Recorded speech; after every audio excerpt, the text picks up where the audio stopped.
Hello and welcome to the Daily Comic and Collectible, episode 612. Now today, the collectible of the day is the Hasbro Toys Marvel Legends series Savage Hulk line Super Skrull Build-A-Figure Wave Gray She-Hulk action figure. Jennifer Walters, Bruce Banner's cousin, struggles to control her anger and keep the powerful Hulk at bay.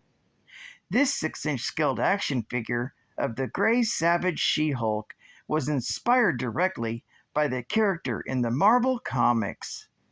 This She-Hulk figure features a premium design, advanced detail, and intricate hand-painted deco, down to her bloody scratches and her green streaked hair. This high-quality, realistic figure features premium articulation for top-of-the-line posability and displayability in your Marvel collection. This figure is also part of the Super Skrull Build-A-Figure wave. Collect the entire set to create your own Super Skrull action figure. This 1/12 scale figure comes in a collector's friendly window display box and was released by Hasbro Toys.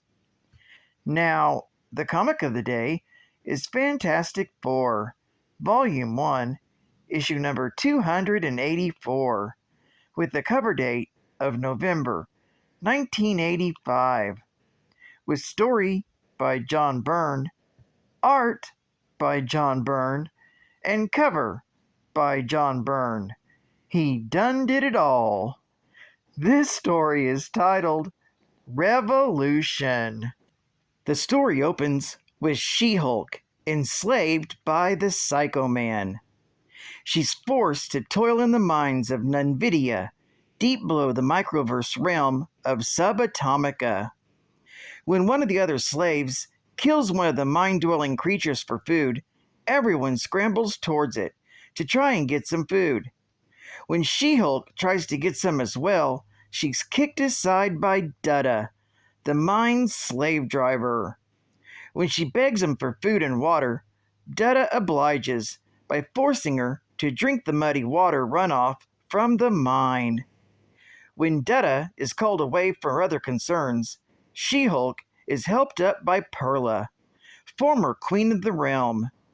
She-Hulk recalls that name from the Fantastic Four's files. When Perla hears the Fantastic Four's name, she explains that they once helped her free her kingdom from the tyranny of Dr. Doom years ago. She-Hulk learns that Perla took over the kingdom after her father died, until one day they were attacked by the Psycho Man, who used his emotion-casting control box to take over the kingdom.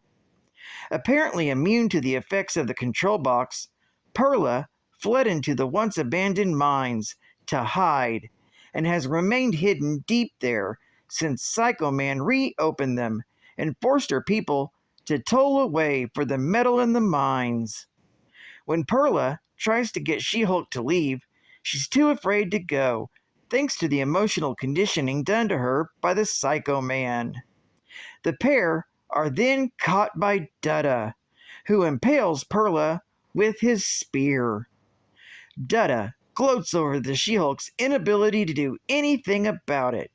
However, Perla manages to coax Jennifer out of her mental conditioning, and the She-Hulk lays out Dutta with a single punch. Unable to remove the spear for fear Perla might bleed out, She-Hulk breaks off the shaft and is about to leave when they are suddenly surrounded by guards.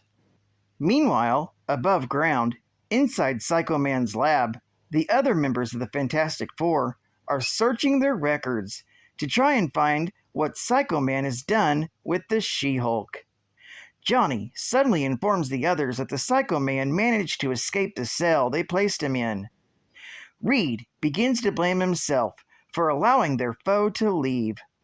Sue tells them that they should split up and find their foe. As Reed searches, he senses some doubt beginning to increase until the Psycho Man reveals himself and the fact that he's been using his control box on him the whole time. Suddenly, the box slips out of Psycho Man's hands by Sue, who reveals that she's been invisibly following her husband after deducing his doubts were caused by their foe. Sue then pins Psycho Man with her powers and chastises him for using his device to defile her emotionally, and that she is going to punish him for what he has done. When Psycho Man asks if she's going to kill him, Sue tells him that she intends to pay him back in kind for what he has done. Elsewhere, Johnny is racing through the facility when suddenly She-Hulk and Perla come smashing through the door. Their happy reunion is cut short when they suddenly hear a blood-curdling scream. When they try to find the source, they run into Reed and Sue. Sue informs them that the Psycho Man has gotten what he deserves and won't threaten anyone again. With Psycho Man now defeated, a celebration is had after Perla is restored to power. When they wonder how she wasn't affected by their enemy's control box, Reed finds the solution. The headband that the Queen is wearing is made out of a special ore that blocks out the signals from the control box. When Perla explains that it was made from metal that came from the NVIDIA mines, they suddenly realize why the Psycho Man was so intent on putting people to work in the once abandoned mine. When Perla thanks the Invisible Girl for her help, Sue tells her that after recent events, the Invisible Girl is dead.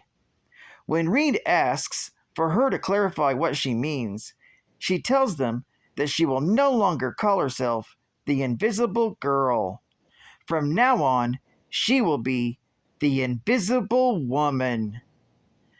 This story is continued in the Fantastic Four, issue number 285.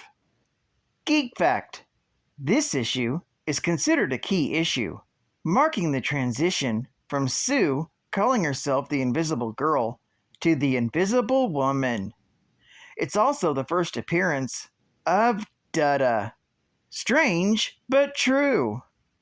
Working for Psycho Man when he had captured the Fantastic Four, Dada was the jailer for She-Hulk, torturing her, making her drink sewage, and keeping her in line. Apparently, Barry Dudder, a rabid Marvel fan who sent hate mail anytime She-Hulk was in a comic, is the reason Dada exists. Dada was created by the direct inspiration from Barry Dudder. Bonus Geek Fact: Sue Storm had been emotionally manipulated by Psycho Man in Fantastic Four, issue number 280 and issue number 281 from July and August of 1985. And what Sue did to the Psycho Man in this issue is not revealed, although Impossible Man Summer Vacation, Volume 1, issue number 2, reveals that she overdosed him on fear, making him frightened of everything and everyone. Advertising ad facts. From the pages of the X-Men, the Fuzzy Elf himself, in his own 4-issue limited series by Dave Cockrum. Dear Professor, Kitty, and everyone, having a great time. Wish you were here. Hope to be home soon. Love, Kurt. Action that will buckle your swash like it's never been buckled before. First issue on sale in July.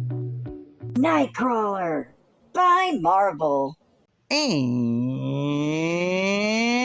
And final geek fact: Queen Perla and her kingdom were saved from the tyranny of Doctor Doom by the Fantastic Four and Ant-Man in Fantastic Four, issue number 16 from July of 1963. Perla appears again in Fantastic Four Unlimited, Volume 1, Issue number 8, from December of 1994, when the Fantastic Four visit her kingdom again, searching for Reed Richards, who was believed to be dead at the time, being murdered and incinerated by Dr. Doom in a murder-suicide ploy, per Fantastic Four, issue number 381, from October of 1993. Well, I'd like to thank you for joining me for another Daily Comic and Collectible, and I hope to see you again Thursday. This is Cat Fan Comics Man, and I'll catch you on the flip. Over and out.